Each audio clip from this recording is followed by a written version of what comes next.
¿Qué tal? ¿Cómo están? Bienvenidos a Impacto Económico. Soy Edson Sánchez. Vamos de inmediato a repasar los titulares. En medio de la escasez de recursos médicos, trabajadores de la salud en la región crearon el primer respirador pandémico. En contexto vamos a revisar las previsiones de los organismos de la ONU sobre el aumento de la hambruna en medio de la actual crisis sanitaria. Y en China el coronavirus no logró ni logra hacer estragos en la economía de este país. Datos oficiales dicen que la reanudación del trabajo y las ventas corporativas están cerca de los niveles del año pasado.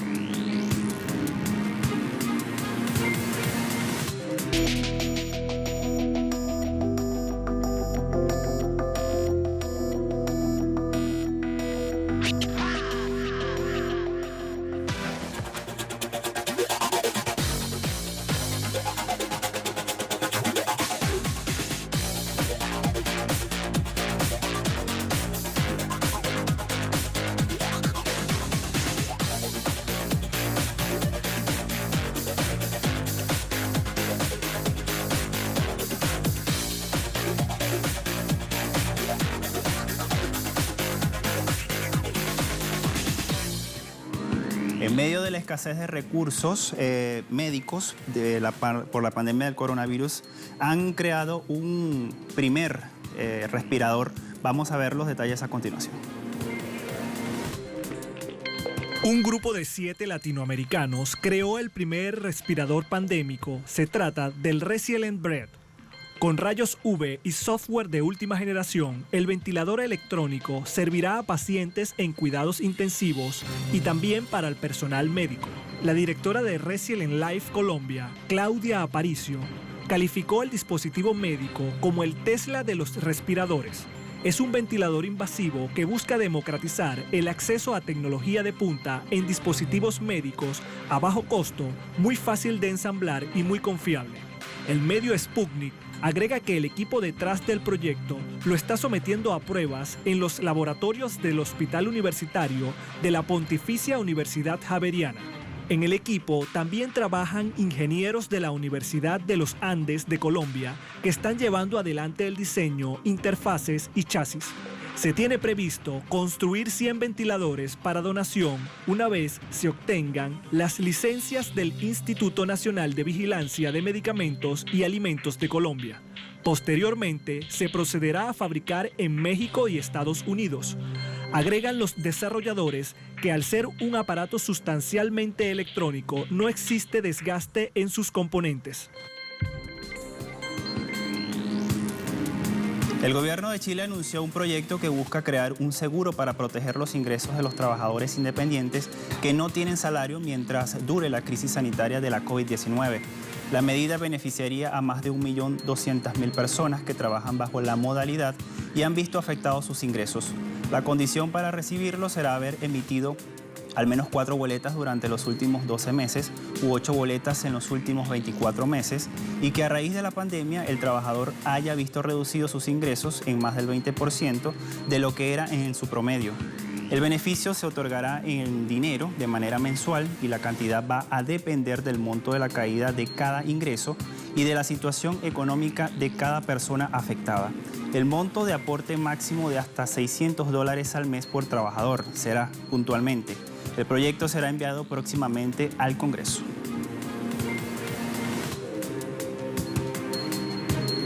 Puerto Rico posee una baja tasa sobre las pruebas de detección para la COVID-19, realizando solo entre 13 y 17 test diarios por cada 100.000 habitantes. Según un estudio del Instituto de Salud Global de la Universidad de Harvard, se requieren unas 152 pruebas por día por cada 100.000 habitantes. Esto lo indica que en la isla caribeña se deberían realizar 4.500 test diarios y solo se realizan 355 al día. El analista de la política pública de espacios abiertos, Daniel Santamaría, indicó que son muy pocas pruebas si lo que se busca es restablecer la economía. Y en este sentido alertó sobre el nivel adecuado de pruebas positivas que establece la Organización Mundial de la Salud. El mismo debe estar entre 3 y 12% y en Puerto Rico se sitúa en 14%, indicando que deben ampliar la capacidad para detectar el virus con un mayor número de pruebas diarias. Y en la mayor de las Antillas del Caribe, estamos hablando de Cuba, se prioriza la producción de alimentos en medio de la pandemia del COVID-19.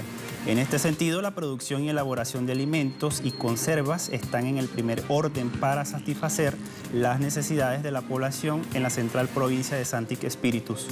Con el esfuerzo, el Consejo de Defensa Provincial cumple con el llamado del presidente de Cuba, Miguel Díaz-Canel, para la producción de alimentos, priorizando el trabajo, también el desarrollo y el encadenamiento agrícola.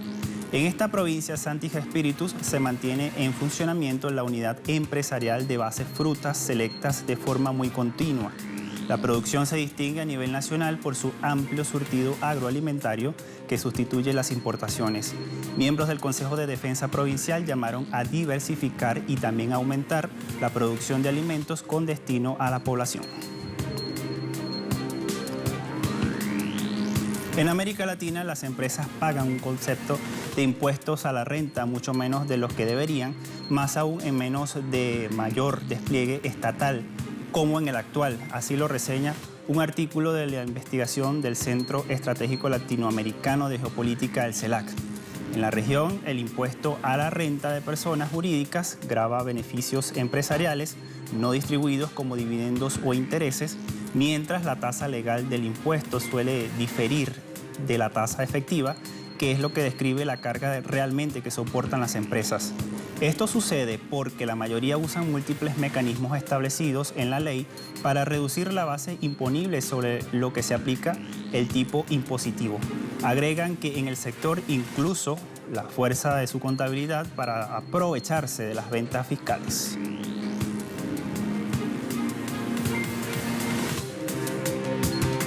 De la hambruna en el mundo vamos a hablar al regreso de esta primera pausa. Volvemos enseguida, no se aparten.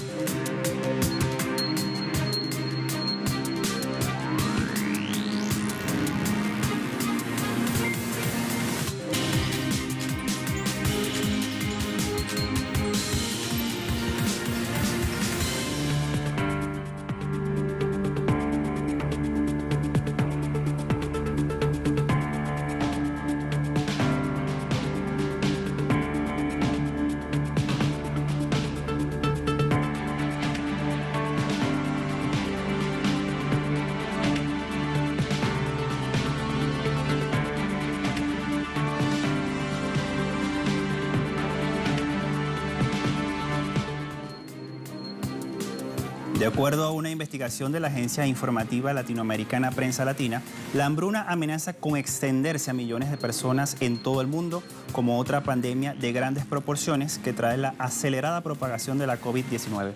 En este segmento, en contexto, vamos a poner a su disposición algunos datos que revela la Organización de Naciones Unidas a continuación. El director del Programa Mundial de Alimentos, David Beasley, reportó al Consejo de Seguridad de la ONU que la cantidad de personas con hambre aguda en el orbe podría aumentar al doble este año, hasta alcanzar los 265 millones debido a la crisis económica por la pandemia. Durante el año 2019, 135 millones de personas en 55 países experimentaron inseguridad alimentaria extrema. El alto funcionario suma a la actual crisis la caída de las remesas y el impacto de la falta de turismo, así como otras restricciones tomadas para enfrentar la expansión de la COVID-19. Beasley destacó que en estos momentos no solo se hace frente a una pandemia de salud, sino también a una catástrofe humanitaria global. Afirma que millones de civiles que viven en naciones heridas por conflictos, incluyendo a muchas mujeres y niños, pueden estar a punto de morir de inanición, con el fantasma de la hambruna como una posibilidad muy real y peligrosa. Asimismo, sostiene que si los campesinos venden sus terrenos o ganado, puede tener repercusiones en la producción de alimentos en los próximos años. La ONU considera que la Agenda 2030 para el Desarrollo Sostenible también se encuentra bajo una amenaza considerable, en particular aquellos objetivos que persiguen disminuir a cero la pobreza y el hambre. Por este motivo, se insta al Consejo de Seguridad de la ONU a impulsar una campaña que pueda evitar una crisis de hambruna. El director del Programa Mundial de Alimentos, David Beasley, señala que la hambruna ya estaba presente en el mundo antes de que apareciera la pandemia de la COVID-19. El funcionario agrega que este año se proyectaba con la peor crisis humanitaria. Los detalles a continuación. El director del Programa Mundial de Alimentos, David Beasley, indica que la hambruna ya estaba presente en el mundo antes de que apareciera la pandemia de la COVID-19. En ese contexto, señala que el Programa Mundial de Alimentos se encarga de distribuir comidas cada día a cerca de 100 millones de personas a nivel global, y al menos 30 millones de ellos dependen de esas ayudas para mantenerse con vida.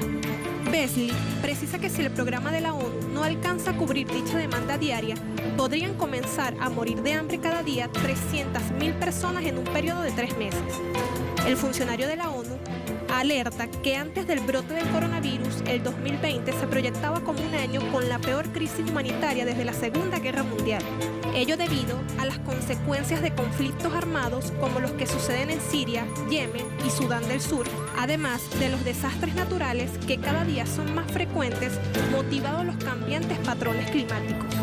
El programa prevé para este año una crisis de hambruna en al menos 36 países de todo el planeta, una predicción que no está lejos de la verdad que viven muchas personas en el orbe, ya que diariamente 821 millones de personas en el mundo se van a dormir con hambre crónica. Todo esto sin contar que 135 millones de ciudadanos que se encontraban distribuidos en países afectados por conflictos armados, cambio climático y crisis económica sufrieron inseguridad alimentaria aguda en 2019. En la región latinoamericana, la Organización de Naciones Unidas para la Alimentación y la Agricultura, la FAO, también emitió advertencias sobre el incremento de la hambre y la pobreza a partir de la crisis generada por el COVID-19. Aunque los gobiernos de la región han implementado diferentes medidas para evitar la propagación del virus, habrá consecuencias directas sobre el funcionamiento de los sistemas alimentarios. Esto lo reseña así el organismo dependiente de la ONU. La FAO identificó riesgos en la demanda alimentaria, como la reducción de la capacidad adquisitiva y de oferta, como limitaciones al acceso de insumos o capital, reducción de la mano de obra o la disrupción de la cadena de distribución. Asimismo, considera que la pobreza y la desigualdad limitan el acceso a bienes y servicios esenciales como alimentos y servicios de salud. Instan a iniciar estrategias post-COVID-19 con el objetivo de retomar la senda de crecimiento sostenible de la Agenda 2030. Establecemos una segunda pausa. Al regreso hablamos de China.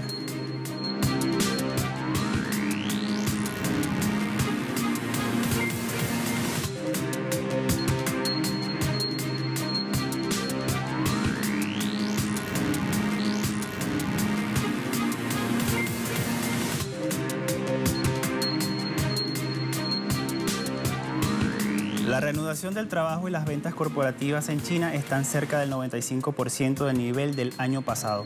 Datos de la Administración Tributaria del Estado de China revelan que los ingresos por ventas de fabricación superaron el 99%, un 4.3% más que el nivel general, mientras que 15 de las 31 principales industrias manufactureras superaron el 100% del nivel del año pasado en términos comparables. También hay resultados positivos en el sector transporte de mercancías, que volvió a la normalidad, y por otro lado, la logística se recupera gradualmente gracias al control efectivo de la pandemia en este país. Expertos en la materia afirman que la economía se está recuperando tomando en cuenta los datos de las facturas de impuestos al valor agregado y el apoyo a las políticas fiscales. Los datos fiscales, a propósito, facilitaron la cooperación entre fabricantes de otras partes de China y empresas en la provincia de Hubei, la región más afectada por la enfermedad de la COVID-19, con más de 5.000 proyectos alcanzados. La Reserva Federal de Estados Unidos, la Fed, a través de un comunicado decidió mantener estable las tasas de interés en un rango de entre 0 y 0.25% como medida para apoyar la economía estadounidense en medio de esta pandemia del COVID-19. El Banco Central reconoció que el brote del coronavirus y las medidas tomadas para proteger la salud pública han provocado fuertes caídas en la actividad económica y un aumento en los niveles de desempleo que en las últimas semanas ha dejado sin trabajo a 26 millones de estadounidenses. La Fed señaló que la economía también se ha visto afectada por la baja demanda de petróleo, los altos niveles de inflación en servicios esenciales y por un menor flujo de créditos a los hogares y las empresas estadounidenses. El PIB de Estados Unidos se contrajo un 4.8% durante el primer trimestre de este año con respecto al mismo periodo de 2019, según información del Departamento de Comercio estadounidense. En Londres, Reino Unido, los voluntarios del Consejo de Hungry y la organización benéfica EduBled London se han unido para reparar y posteriormente entregar paquetes de alimentos para los residentes locales que han sido los más necesitados durante la pandemia de la COVID-19. Sus testimonios a continuación. Existe una gran variedad y combinación de personas que están llegando y contactando a nuestro equipo de comunidades conectadas para pedir ayuda. Y lo que hemos podido hacer realmente es ampliar esta operación para satisfacer la necesidad lo mejor que podamos. Así que hoy hemos entregado casi 4.500 paquetes de alimentos a los hogares en Haringey en poco menos de un mes. El ministro de Agricultura francés hizo un llamado a las personas que se quedaron sin empleos por la COVID-19 para ayudar en los campos, pero hay pocos puestos disponibles. De 300.000 desempleados por la COVID-19 que acudieron al llamamiento del ministro, solo existen 900 puestos de trabajo en los campos del país europeo. Con el cierre de las fronteras, los agricultores quedaron sin los jornaleros que solían venir de España. Por esto se hizo el llamado para la mano de obra en las cosechas.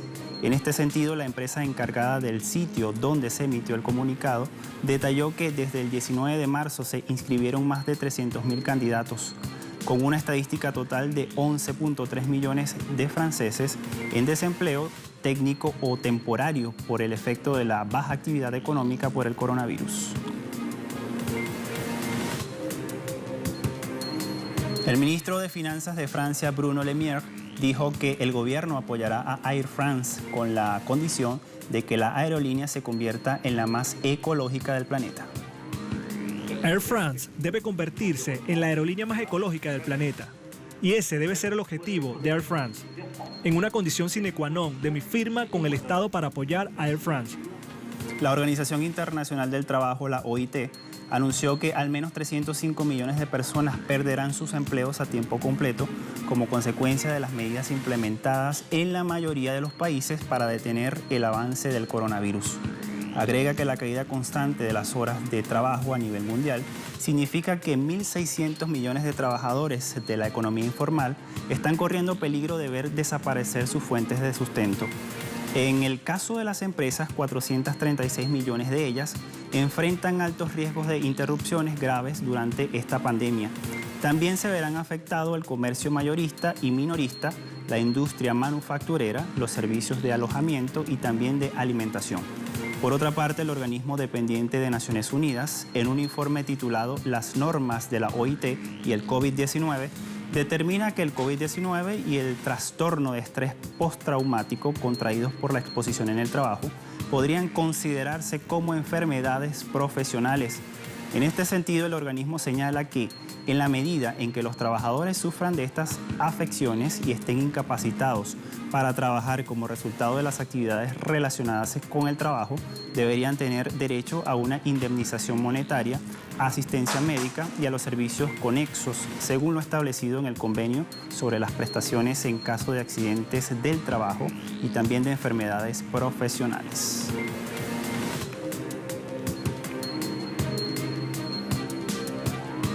Michelle Bachelet subraya que la salud de los trabajadores tiene que ser una prioridad. Esta información la titula así el portal web Sputnik, que tienen en sus pantallas como referencia. La prioridad en esta crisis mundial generada por el COVID-19 es proteger la salud de los trabajadores. Lo manifiesta así la alta comisionada de Naciones Unidas para los Derechos Humanos, Michelle Bachelet, en su cuenta a través de la red social Twitter. Asimismo, dijo que el coronavirus está hundiendo la economía mundial en una recesión histórica y que en muchos negocios sufrirán pérdidas catastróficas y no cuentan con las herramientas que son necesarias para afrontar este desafío. Bachelet agrega que el mundo convivirá en los próximos meses y años con el COVID-19, por lo que las empresas y trabajadores tendrán que adaptarse.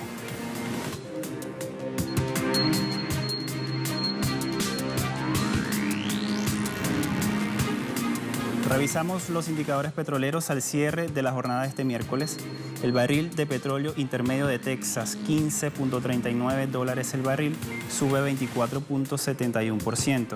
Sumamos Brent de referencia en Europa, $22.77 el barril y sube 11.29%. La cesta venezolana, 70.62 yuanes y tiene una baja de 22.41 al cierre de la semana pasada. Así llegamos al final de esta emisión de Impacto Económico. La invitación para que sigan nuestras redes sociales. A todos muchas gracias. Hasta la próxima.